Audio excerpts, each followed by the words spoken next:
ऐसे करो ना विदा। ये क्या कह रही है तू लाकी? तू ही तो कह रही थी कि रेवा की तबीयत बहुत बिगड़ गई है। हमें उसे मिलने तक नहीं दे रही और ऐसी हालत में उसका ब्याह कराने चली है। ठीक हो रही है ना, वो ठीक हो जाएगी। अभी अभी उल्टी की ना, जहर बदन से निकल रहा है। शाम तक देखेगा, मैं बिल्कुल ठीक कर दूंगी उसे। हाँ सच। तू जान रही है कि तू क्या कह रही है?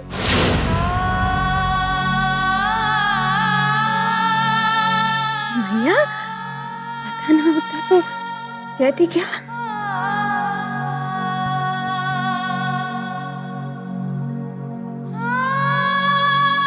अब बेटा किशन, मैं तो अपनी रेवा विदा करने को तैयार हूँ। तू बता, तुझे कोई आपत्ति है? चाची, लेकिन रेवा की इस हालत में वो बिल्कुल ठीक हो जाएगी। अरे माँ हूँ मैं उसकी, उसे तुझसे कहीं ज्यादा समझती बूझती हूँ मैं। तू चिंता मत कर।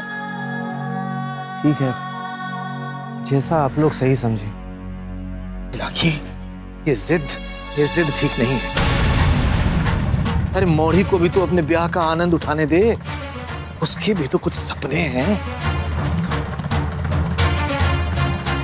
उसके सपनों से ज्यादा जरूरी है कि ये रिश्ता हो जाए।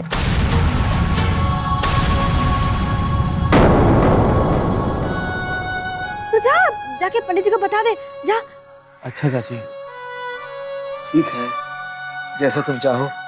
शरद बेटा, मुझे भी साथ ले चल, ब्याह की दूसरी तैयारियां भी तो करवानी है। आइए।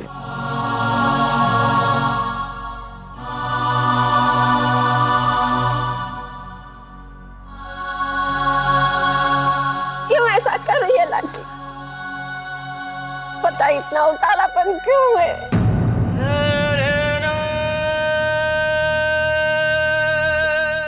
जवान मोड़े की माँ के दो ही डरावने सपने होते हैं। एक कि उसकी मोड़े पर किसी की बुरी नजर ना पड़े, दूसरे के उसकी मोड़ी घर पे ना बैठी रह जाए। मेरा एक डरावना सपना पूरा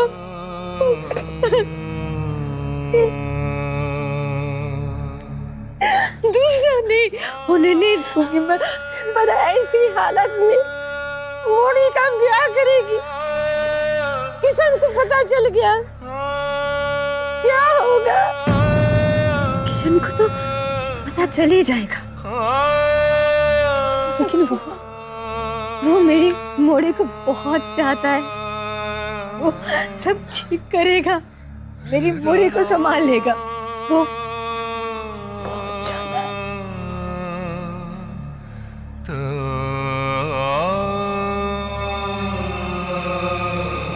ओम निषु सिद्ध गणपते गणेशु त्वामाहुर्विप्रथमम् स्मरते त्वत्प्रियते किंचिनादे महामारकं मघवन् चित्रमर्च। पन्ना जी रानी माँ। आपने आर्यमन को देखा? नहीं रानी माँ, यही कहीं होंगे, आ जाएंगे। कुंवर जी हैं अपनी मर्जी के मालिक, जब जी चाहेगा आ जाएंगे। और वैसे भी सारी तैयारियों के बीच में आकर वो अपना मान थोड़ी ना घटाएंगे। क्षमा कीजिए रानी माँ, दशहरे की पूजा का मुहूर्त निकला जा रहा है। कुंवर जी से निवेदन कीजिए कि शीघ्रातिशीघ्र पूजा में विराजमान। जी पंडित जी।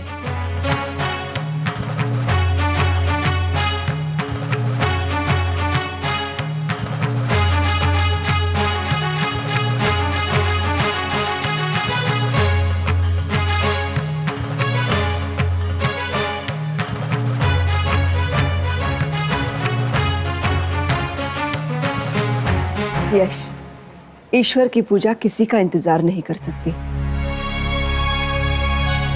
तुम बैठोगे पूजा में।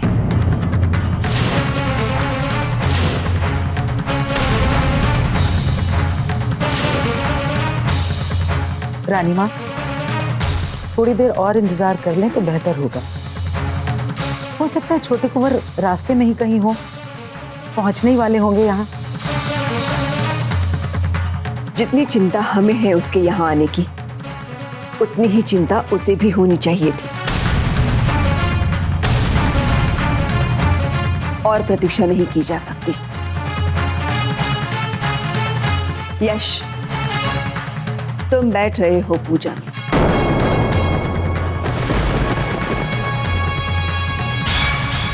चलिए पंडित जी। जी।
रेवा,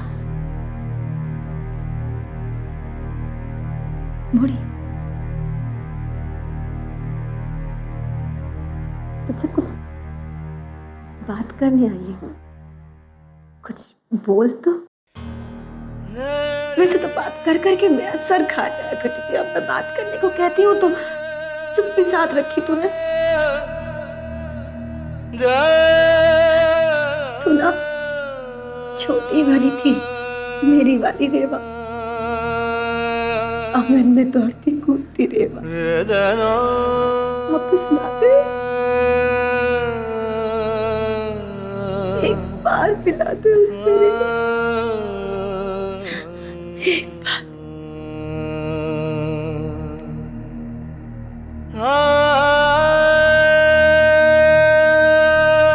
देख मोड़ी,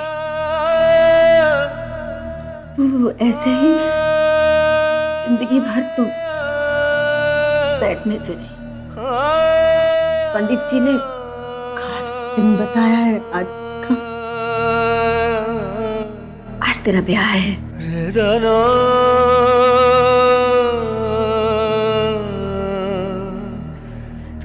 सब संभालेगी ना? मोड़ी बोलना, बोलना मोड़ी।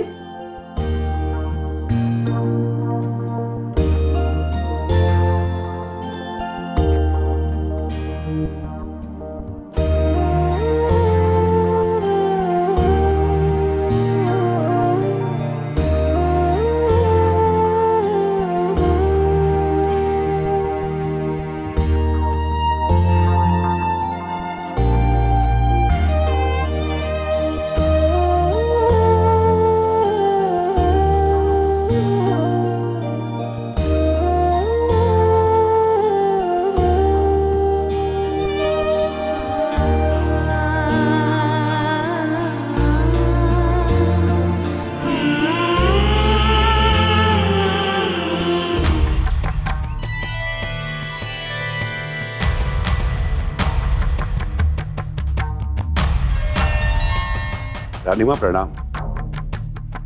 प्रणाम। आइए मुखिया जी, कहिए कैसे आना हुआ?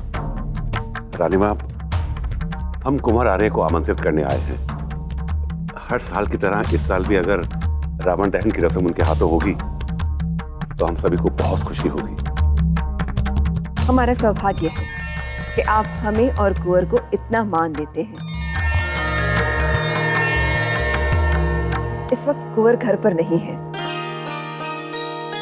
लेकिन हम उन्हें आपका आमंत्रण दे देंगे।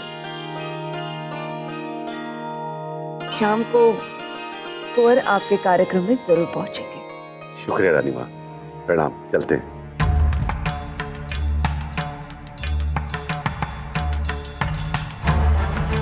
कह तो दिया, लेकिन आर्यमन है कहाँ? सुबह अपने ही घर की पूजा में भी शामिल नहीं हुआ। पता नहीं इन लोगों के पास भी पहुंचेगा या नहीं।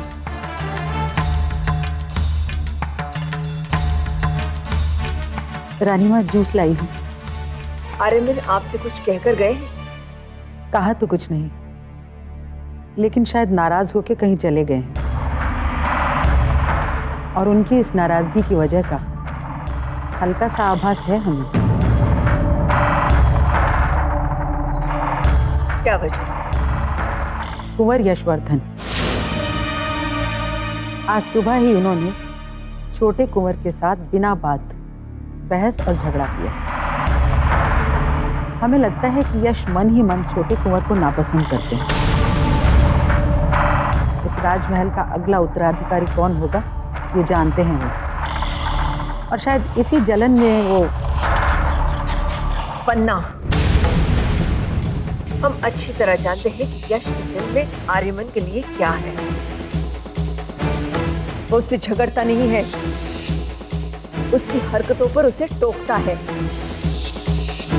और बड़ा होने के नाते ये उसका अधिकार है। रानी माँ, हम तो सिर्फ ये कहना चाह रहे थे कि यश को अपनी सीमाएं नहीं भूलनी चाहिए।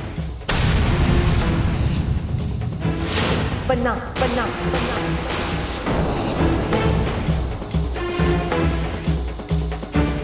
कितनी बार आपसे कहा है कि यश के बारे में ऐसी बातें आप ना किया करें। आप ये सच अच्छी तरह जानते हैं कि यश हमारे लिए आर्यमन से बढ़कर है। जूस रखिए और जाइए, आराम कीजिए।